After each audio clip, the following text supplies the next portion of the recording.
জীবনে আমরা যত ভয়ানক অভিজ্ঞতার মধ্য দিয়ে যাই, তখন আমরা এভাবে প্রশ্ন করি যে আমাকে কেন এই বিপদে ফেলা হলো, কেন আমার সাথে এমন হচ্ছে, আমি কি এমন অন্যায় করেছি, এর থেকে ভালো কি আসবে। আপনাদেরকে বলছি, ওই অভিজ্ঞতাগুলোর প্রত্যেকটাই কোনো না কোনো সহজতা, স্বস্তি বা ভালো সাথে করে নিয়ে আসে, যা আমরা দেখতে পাই না। কিন্তু আল্লাহ বলছেন ওই স্বস্তি সাথেই আছে, তোমাকে এর জন্য অপেক্ষা করতে হবে না। এটা একই সময়ে কষ্টের সাথে সহাবস্থান করে, কষ্টের সঙ্গেই এই স্বস্তির অবস্থান। ইন্না মাআল উসরি ইউসরা। এছাড়াও যখন সাথে শব্দটি ব্যবহার করা হয়, আল্লাহ বলছেন যে স্বস্তিকে কষ্টের সাথে রাখা হয়েছে, স্বস্তিকে কষ্টের সাথে রাখা হয়েছে। যেভাবে তিনি রাতকে দিনের সাথে রেখেছেন, তিনি যেভাবে মেঘমালাকে বৃষ্টির সাথে রেখেছেন, অনেক জিনিস আছে যেগুলো তিনি একত্রে রেখেছেন। এই জীবনে আল্লাহ যা করার সিদ্ধান্ত নিলেন, আমি আর আপনি যদি স্বস্তি পেতে চাই, তিনি ব্যাপারটাকে এমনভাবে ডিজাইন করলেন, কষ্টের মধ্য দিয়ে গেলেই কেবল কষ্টের সাথে স্বস্তি আসবে। এভাবেই তিনি জীবনের সব কিছু ডিজাইন করেছেন। আপনাদের অনেকেই ছাত্র, আপনাকে প্রথমে পড়ালেখার কষ্টের মধ্য দিয়ে যেতে হবে, তারপর আপনি গ্র্যাজুয়েট হওয়ার স্বস্তি লাভ করবেন, পরবর্তী ক্লাসে উত্তীর্ণ হওয়ার স্বস্তি লাভ করবেন। আপনার চাকরির জায়গায় কঠিন পরিশ্রম করতে হবে বোনাসের স্বস্তি লাভ করার পূর্বে, প্রমোশন লাভ করার পূর্বে। কষ্ট ছাড়া এসব ঘটে না। আপনাকে আগে খাদ্যাভ্যাস ঠিক করতে হবে, স্বাস্থ্যকর খাবার খেতে হবে ভালো স্বাস্থ্য লাভ করার পূর্বে। কোনো রোগীকে হয়তো আগে অপারেশনের কষ্টের মধ্যে দিয়ে যেতে হবে সুস্থ হওয়ার আনন্দ উপভোগ করার পূর্বে। এভাবেই আল্লাহ জীবনকে তৈরি করেছেন। আপনাকে কষ্টকর অভিজ্ঞতার ভেতর দিয়ে যেতে হবে যদি স্বস্তি লাভ করতে চান। এটাই আল্লাহ ডিজাইন। ব্যাপারটা এমনই। আপনি এ কথা শোনার পর হয়তো ভাবতে পারেন, আমি তো এখন কঠিন সময় আছি, তার মানে সামনে সহজ সময় আসছে, আর এজন্য আমি এখন বিশ্রাম করব আর সহজ সময় আসার অপেক্ষা করব। না, আল্লাহ আমাদেরকে গভীর একটি বিষয় সম্পর্কে জানাচ্ছেন। আপনাকে কঠিন সময়ে কঠোর পরিশ্রম করে যেতে হবে। বসে বসে এমনটি ভাবলে হবে না যে আল্লাহ তো সহজের প্রতিশ্রুতি দিয়েছেন, তাই আমি তার অপেক্ষায় থাকবো আর বসে বসে কাঁদবো। No. এই জন্য তিনি পরের আয়াতে আমাদের রাসূল সাল্লাল্লাহু আলাইহি সাল্লামকে বলছেন, ফাইদা ফারাগাতা ফানসব। শক্তিশালী একটা বাক্য। অতএব যখন আপনি অবসর পান, পরিশ্রম করুন। স্বস্তি এবং কষ্টের সাথে এর সম্পর্ক কি? স্বস্তি এবং কষ্টের সাথে এর সম্পর্ক কি? আল্লাহ চান না আমি আর আপনি যেন অলস হয়ে বসে থাকি। যখন আমরা কোনো কঠিন সময় থাকি, তখন আল্লাহ চান আমরা যেন প্রচুর পরিশ্রম করি। অন্য মানুষদের দেখবেন যখন তারা কোনো কঠিন সময় পতিত হয়, সব কিছু ছেড়ে দিয়ে একেবারে হতাশ হয়ে বসে থাকে। তারা নিরাশ হয়ে পড়ে, উদ্বিগ্ন হয়ে পড়ে, সব কিছু বাদ দিতে শুরু করে। কিন্তু বিশ্বাসীদের বেলায় যখন তুমি কঠিন কোনো পরিস্থিতিতে পড়ো, তখন তুমি অবসর পেলেই নিজেকে কঠোর পরিশ্রমে নিয়োজিত করো, নিজেকে কাজে লাগাও, উৎপাদনক্ষম বানাও। উলামারা এই আয়াত নিয়ে প্রচুর মন্তব্য করেছেন। যখন দাওয়ার কাজ থেকে অবসর পান, তখন নিজেকে ইবাদতের কঠোর পরিশ্রমে নিয়োজিত করুন। ইবাদত থেকে অবসর পাওয়ার পর দাওয়ার কাজে আত্মনিয়োগ করুন। রাসূলুল্লাহ সাল্লাল্লাহু আলাইহি সাল্লামকে বলা হচ্ছে, এক কাজ থেকে অবসর পাওয়ার পরে অন্য কাজে নিজেকে ব্যস্ত রাখুন। আমার আর আপনার জন্য প্রশ্ন হলো, কত সময় আমরা অপচয় করি এমনটা ভেবে যে জীবন কত দুর্বিষহ। অলস হয়ে বসে থাকি, কিছুই করি না, নিজের মনকে নেতিবাচক চিন্তায় ডুবিয়ে রাখি, সম্পূর্ণ অকার্যকর আর অকর্মণ্য হয়ে বসে থাকি। অথচ আল্লাহ বলছেন, তোমার হাতে অনেক বেশি অবসর সময় আছে আর তুমি এই সময়ে কোনো কাজেই লাগাচ্ছ না। যখন আপনি নিজেকে কোনো পরিশ্রমে নিয়োজিত না করেন, তার মানে আপনি কষ্টকে জেতার সুযোগ দিচ্ছেন। আয়াতটা শুরু হয়েছে ফা অক্ষর দিয়ে, ফা আস-সাবাবিয়া, অর্থাৎ অতএব। তুমি যেহেতু স্বস্তি কামনা করো, তাই তোমার নিজেকে পরিশ্রমে নিয়োজিত করতে হবে। এটা শেখার ফলে তোমার উচিত নিজেকে পরিশ্রমে নিয়োজিত করা। তাই আমার আর আপনার উচিত একটি অর্থপূর্ণ এবং প্রোডাক্টিভ জীবনযাপন করা। মাঝে মাঝে জীবনে অতিরিক্ত চাপের কারণে আমরা ভেঙে পড়ি। আমরা সহজেই একেবারে ভেঙে পড়ি, দুঃখ, হতাশায়, উদ্বেগ বা উৎকণ্ঠায়। এরকম হওয়া দোষের কিছু নয়, কিন্তু আমাদেরকে শিখতে হবে কিভাবে আল্লাহর কিতাবের মাধ্যমে এই কষ্টকর অভিজ্ঞতার সময় মানসিক শক্তি অর্জন করব। রাসূলুল্লাহ সাল্লাল্লাহু আলাইহি সাল্লাম যেসব কাজে নিজেকে ব্যস্ত রাখতেন, তা ছিল দুই রকমের। এটা মনে রাখতে চেষ্টা করুন। দুই ধরনের কাজ আছে যা আপনাকে ব্যস্ত রাখতে পারে। আমি আপনাদের জন্য তৃতীয় আরেকটি যুক্ত করব। রাসূলুল্লাহ সাল্লাল্লাহু আলাইহি সাল্লাম হয় এমন কোনো কাজে নিজেকে ব্যস্ত রাখতেন যাতে আল্লাহকে খুশি করত, অথবা তিনি এমন কোনো কাজে ব্যস্ত থাকতেন যা আল্লাহর কোনো সৃষ্টির উপকার করত।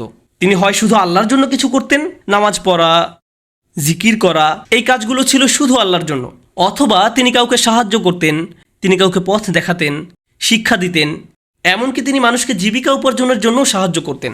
এভাবে তিনি অন্য মানুষদের সব ধরনের সাহায্য করতেন। এখন আপনি নিজেকে প্রশ্ন করুন, এই দুই ধরনের কাজের কোনটি আপনি করছেন? আমি কি এমন কিছু করছি যা আল্লাহকে খুশি করছে, বা আমি কি এমন কিছু করছি যা কারো জীবনে স্বস্তি নিয়ে আসছে? মূলত আল্লাহ অন্য একটি সূরায় রাসূলুল্লাহ সাল্লাল্লাহু আলাইহি সাল্লামকে এই কাজগুলো সম্পর্কে বলেছেন, ফাআম্মাল ইয়াতীমা ফালা তাকহার ওয়া আম্মাস সাইলা ফালা তানহার। ওয়া আম্মা বিনিআমাতি রাব্বিকা ফাহাদ্দিস। সুতরাং আপনি এতিমদের প্রতি কঠোর হবেন না, আর ভিক্ষুককে আপনি ধমক দিবেন না।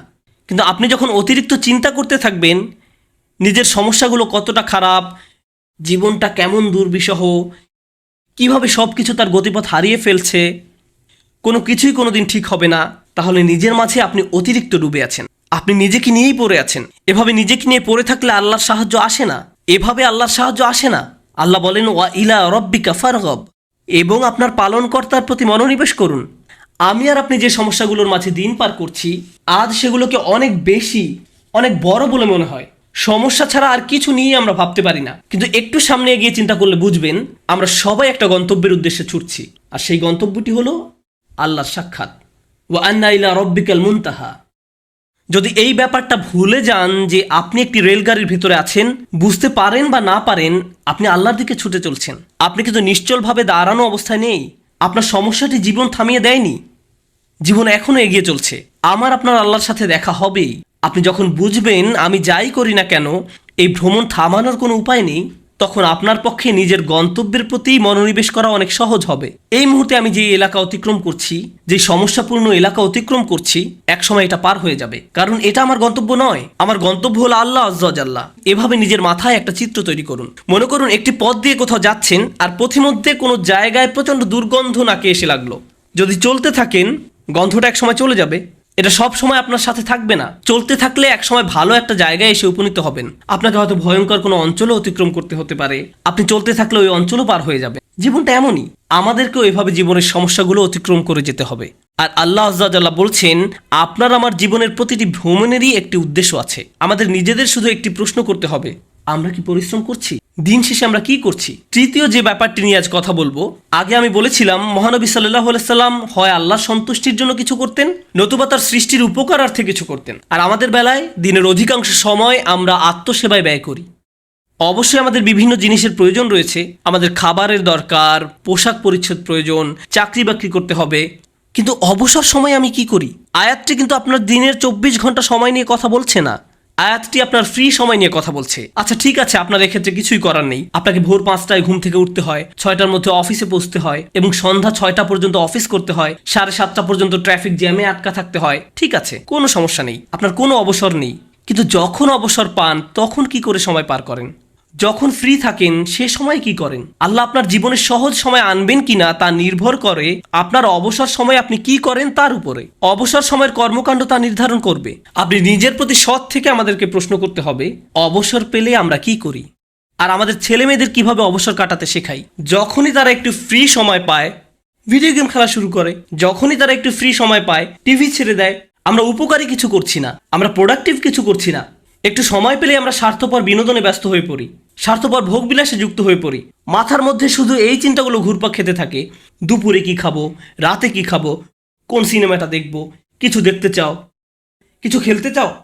দিন রাত সারাক্ষণ শুধু বিনোদন, ভোগবিলাস আর অর্থহীন রঙ্গরসে ডুবে থাকা। আমাদের জীবন এমনই হয়ে গিয়েছে। কিভাবে এটা ফানসাব? এটা ফানসাব নয়, আল্লাহর এই নির্দেশে ফাইজা ফারাগতা ফানসব। কোনো ব্যক্তি যদি এভাবে আমোদ প্রমোদের মাঝে নিজেকে হারিয়ে ফেলে তখন কি হবে জানেন? এগুলো তার জীবনকে আরো কঠিন করে তুলবে। আমি বলছি না আপনি কোনো কিছু খেলতে পারবেন না বা কোনো ধরনের বিনোদন করতে পারবেন না।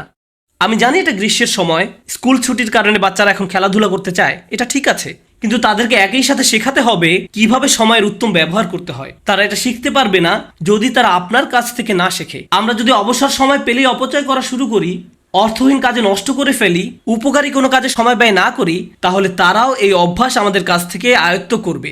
আমরা দৃষ্টান্ত রেখে যাচ্ছি, আমরা আমাদের আচার আচরণকে তাদের জন্য অনুকরণীয় হিসেবে উপস্থাপন করছি। আমরা এই আয়াত অনুযায়ী জীবনযাপন করলে তারা প্রশ্ন করবে, কেন তুমি সারাক্ষণ ব্যস্ত থাকো? কেন আমরা সব সময় কাউকে না কাউকে সাহায্য করি? আমরা এতবার মসজিদে কেন যাই? আমরা সারাক্ষণ এটা ওটা শিখছি কেন? আমাদের অবসর কোথায়? ফাইদা ফারাগতা ফানসব, অর্থাৎ অতএব যখন অবসর পান পরিশ্রম করুন। فإن مع العسر يسرا إن مع العسر يسرا فإذا فرغت فانصب وإلى ربك فارغب। নিশ্চয়ই কষ্টের সাথে স্বস্তি রয়েছে। এই নির্দেশগুলো আল্লাহ আমাদের মহানবী সাল্লাল্লাহু আলাইহি সাল্লামকে প্রদান করেছিলেন। এই বিষয়গুলোর উপর ফোকাস করতে তাকে নির্দেশ দেওয়া হয়েছিল সাল্লাল্লাহু আলাইহি সাল্লাম। আমরা যদি আমাদের জীবনকে উন্নত করতে চাই, আমাদেরকেও এই শিক্ষাগুলো নিজেদের জীবনে বাস্তবায়ন করতে হবে। আমাদের সবারই জীবনে কোনো না কোনো সমস্যা রয়েছে। একটি সমস্যার সবচেয়ে বড় কঠিন দিক কোনটি? সমস্যার বাহ্যিক দিক মোকাবেলা করা সবচেয়ে কঠিন নয়, সবচেয়ে কষ্টকর ব্যাপারটি ঘটে আমাদের হৃদয়ে। সবচেয়ে দুরূহ ব্যাপার হলো সমস্যার সময় আমার অনুভূতি নিয়ন্ত্রণ করা। এটা আমাকে পুরোপুরি অসার, নিস্তেজ বানিয়ে দেয়। এখন সূরাটির দিকে লক্ষ্য করুন। প্রথমে যে স্বস্তি আল্লাহ আমাদের রাসূল সাল্লাল্লাহু আলাইহি সাল্লামকে প্রদান করেন, আলাম নাশরাহ লাকা সাদরাক, হে নবী, আমি কি তোমার বক্ষদেশ প্রসারিত করে দেইনি? আমি তোমাকে প্রশান্তি দান করেছি। এখন মানুষ যখন শুনতে পায় আল্লাহ সুবহানাহু ওয়া তাআলা মহানবী সাল্লাল্লাহু আলাইহি সাল্লামকে মানসিক প্রশান্তি দান করেছেন, একজন মানুষের জন্য সম্ভাব্য সবচেয়ে যাতনাদায়ক সময়েও তিনি মানসিক দিক থেকে প্রশান্তিতে ছিলেন। ফাইদা ফারাগতা ফানসব ওয়া ইলা রব্বিকা ফারগব। অতএব যখন অবসর পান পরিশ্রম করুন এবং আপনার পালনকর্তার প্রতি মনোনিবেশ করুন। আমরা যদি এই কাজটি করতে পারি তাহলে আশেপাশের মানুষ আমাদের সম্পর্কে যাই বলুক না কেন এতে কিছুই যায় আসে না। বাহ্যিক দিক থেকে আমরা যে সংকটেই থাকি না কেন তাতেও কিছু যায় আসে না। আমরা মানসিক দিক থেকে দারুণ প্রশান্তিতে থাকবো। অন্য সবাই তো কাঁদবে, নার্ভাস হয়ে থাকবে, কিন্তু আপনি নিজেকে প্রশান্ত পাবেন, কারণ আপনি এই মহাসত্য অনুযায়ী পথ চলেছেন। আমি দোয়া করি আল্লাহ আজ্জা ওয়া জাল্লা যেন আমাদের সবার অন্তরে প্রশান্তি দান করেন। আল্লাহ আজ্জা ওয়া জাল্লা আমাদেরকে ওই সমস্ত মানুষদের অন্তর্ভুক্ত করুন আল্লাহর করুণায় যাদের হৃদয় উন্মুক্ত হয়ে পড়েছে এবং বক্ষ প্রসারিত হয়েছে। আমি দোয়া করি আল্লাহ আমাদের দৃঢ় মনোবলওয়ালা মানুষদের অন্তর্ভুক্ত করুন, যেন আমরা আমাদের সময়ের সর্বোত্তম ব্যবহার করতে পারি এবং এর ফলে আল্লাহ আজ্জা ওয়া জাল্লা আমাদের জীবনের কষ্টের চেয়েও বহুগুণ বড় স্বস্তি নিয়ে আসেন।